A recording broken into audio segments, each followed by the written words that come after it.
Hello everyone, this is Dan. I hope you're doing well. And in this video, I want to talk about the All-in-1 FileHub by RavPower.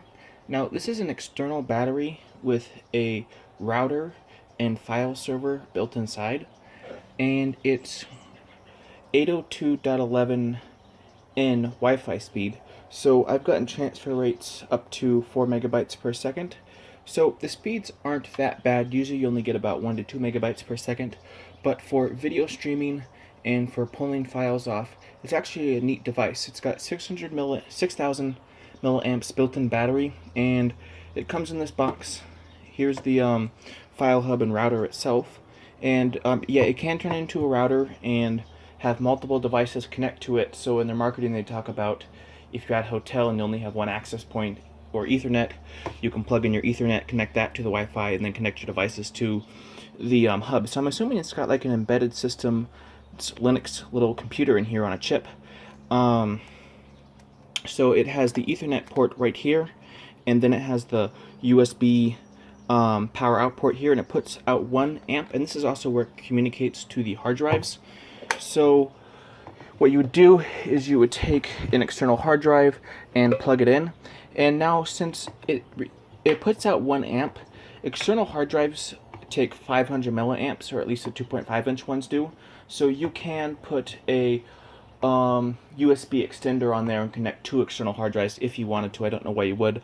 And then it can also be used this as a battery to charge your phone, because it comes also with a micro USB cable. So, and this also charges like any normal battery, any Anchor external battery. So you plug in the micro USB to this port right here to charge it. And in addition to having a USB port, it also has a SD card port. And in here I just have a SD adapter with a micro SD card. So I'll go ahead and show you how that works. So when you turn it on, first it's kind of like the DJI batteries or whatever, the smart batteries, where you press the button. Actually, I should say external batteries. Where you press the button, it shows you how much power you have left.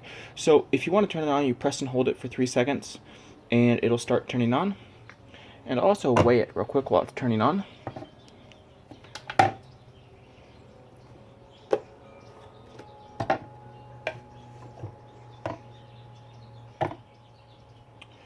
So it weighs 0.34 pounds, or 157 grams, and it's turning on here.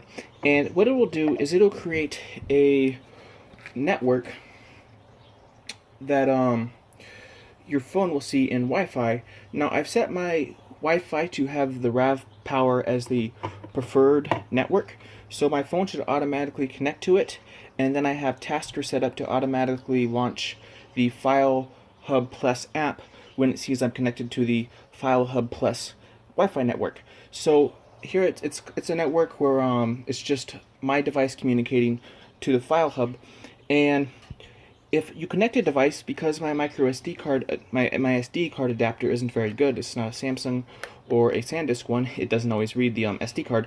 So for this, I'll just use an example of the hard drive. So you plug in the hard drive, and the hard drive will start powering up, and the light on the hard drive just came on, and then the light will start glowing when it sees that it's actually communicating with a device that has a file system, and it'll start glowing off and on. And there we go. So now it just recognized that it is connected to a hard drive, and that'll show up here in the FileHub Plus application.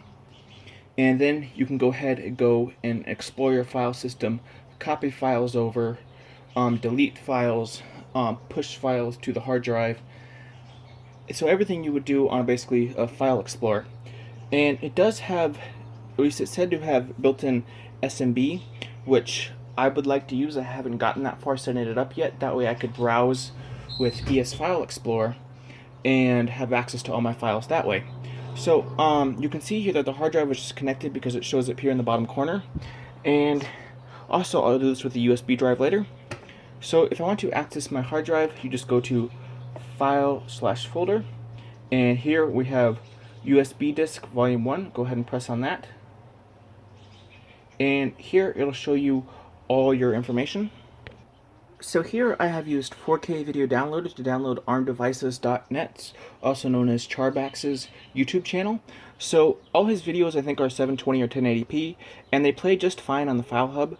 So you can either press on a video and it'll load up and play in the built-in video player for the FileHub. And you can go ahead and, you know, fast forward like you would anything else. But if you want to play the video with your own player, go ahead and long press on a file and it will bring up the Android default video player to play it. And the nice thing about that is I'm pretty sure DLNA has faster download speeds, or at least it seems that way to me. So you could use the video player that has a download button and then download from that. So let's go ahead and long press. And then I'm going to use MX Player.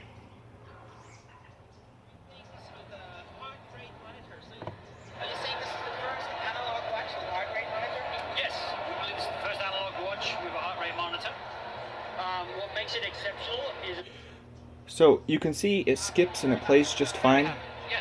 No issues. And you can also download videos, and I'll do that in just a second here. So we're here with Viewfind, and who are you? I'm Doug Lee. So this part is a little bit clunky, and again, this is why I'd rather use the SMB file server. So go ahead and select, you know, whatever files you want to transfer over. So here I'm going to be transferring files from the hard drive through the FileHub to my phone. So I went ahead and selected 2 files, and I'm going to press the gear and I'm going to press copy. And then it's kind of like where you have the 2-pane file explorer. So I'm going to go over to local device, and then here, let me go back. So it just shows that you have your SD card and then your micro SD card. And so for some reason it doesn't want to copy over on my KitKat device to my micro SD card. I think it works fine on Marshmallow, I'm not sure. So I'm just going to go to SD card, and I don't really want to go through file and folder structure yet. So I'm just going to go ahead and press gear and just press paste, and it'll start copying the files over. Okay, so it probably wants me to be in, here we go. So press paste. And again, the thing about this, not again, but this, the thing about this, and I'm getting, right now I'm getting 2.5 megabytes per second. Let me zoom in on that.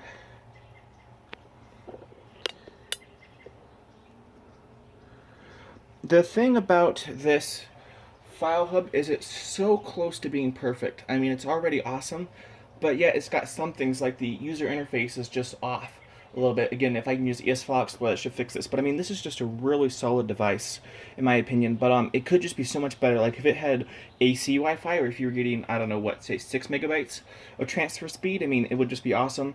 If the app is a little bit more polished, but again, I mean, it's perfect for how it is. Here I'm getting 5.2 megabytes per second. So okay, I mean, when you get speeds like this, it really doesn't matter. So again, it's a really awesome device, and the other thing I like about it is it works as a backup battery. So it has 6,000 milliamps, and that's pretty nice. It is. It's a whole nother phone charge that you weren't even expecting. So it works really well. Now you might be asking, okay, so you're using a Samsung Galaxy Note 3 or Note 4 or Note 7, your device can power an external hard drive. Why wouldn't you just plug in the hard drive through OTG? Now, one of the reasons is because this device can read NTFS, where the Android phone by default cannot. Now, I know you can get some applications for that, but I feel the applications are just as clunky as using the FileHub, except that you have to deal with poking your phone. You know, if you're trying to move your phone around, you have to deal about knocking the cable out, which I always do because the OTG connection isn't very good. So it's much nicer, in my opinion, to have something like this FileHub. Now, whether I'm actually going to use it a lot, but I think it's a really nice device to have in the back of my head, and especially they aren't that expensive. So it's just an awesome tool to add to your toolkit to be able to make any kind of memory device you have online. Now, it does have some limitations, and this is going to be very rare. So the limitation is the max file size for NTFS is 4 terabytes. So if you do have one of those 5 terabyte Seagate or Western Digital 2.5-inch hard drives, this device apparently should not work with those unless you format it down to be smaller. But I have a feeling that this device will, you know, some other company will make another version that'll be able to handle that, because even in the manuals here, it looks like this one was built when Windows 7 was still out, or at least the initial designs. And it's 802.11n, not AC. So there is room for the new technology, but I mean, I don't really care. I mean, it's almost perfect for me how it is right now. If you have any questions, go ahead and leave a comment below and I'll respond. Thanks for watching. I hope this helps.